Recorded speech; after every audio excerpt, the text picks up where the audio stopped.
Welcome back to our Inside the Issues special edition of Tucker Carlson tonight. The people who run the tech industry already know a lot more about you and your neighbors and your family than the East German Stasi ever could have dreamed, but they're always looking for more information. And for most people, the smartphone is the way they get it. Your phone doesn't just track where you go, though it does do that. It can also listen in on your conversations, your in-person conversations, and use them to decide which ads you see online. Brett Larson hosts Fox News Headlines 24/7 on Sirius XM Radio. He frequently investigates tech stories for us. So, Brett Larson, I know this can't be true because we've suspected this for a long time, but the industry has denied it repeatedly. Right. But you're saying it is real? They have denied, but every time someone sits down and researches it, it seems it is actually happening.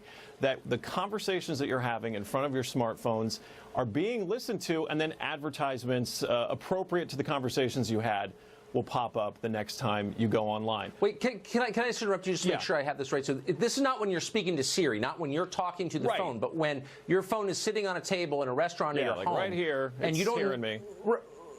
Even now, but how is that legal?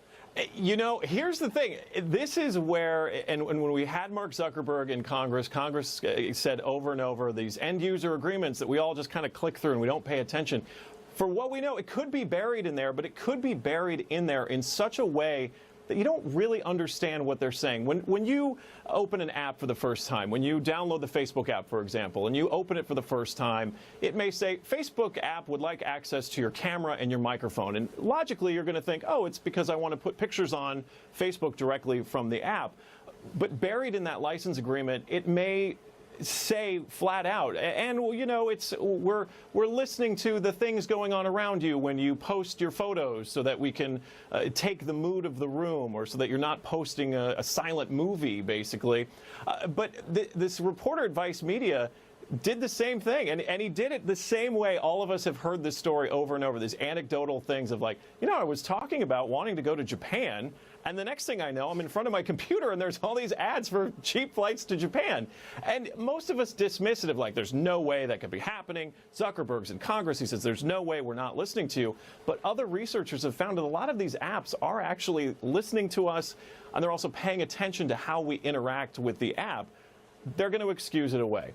They're paying attention to how we use the app. They want to make the app a better user experience. I totally get that. They're listening to us. Our phones are always listening to us because they're listening for that magic word. They're listening for OK Google to alert the virtual assistant, or Hey Siri, which if I say, my phone's going to, now there it goes. It's what can I help you with? But in order for my phone to hear me say that, it's got to be listening to me all the time. So it's a matter of what other apps are also listening and what they're called trigger words to get them to start paying attention. For all we know, the Facebook app trigger is, I'm thinking about, and then the next thing is what they're listening for.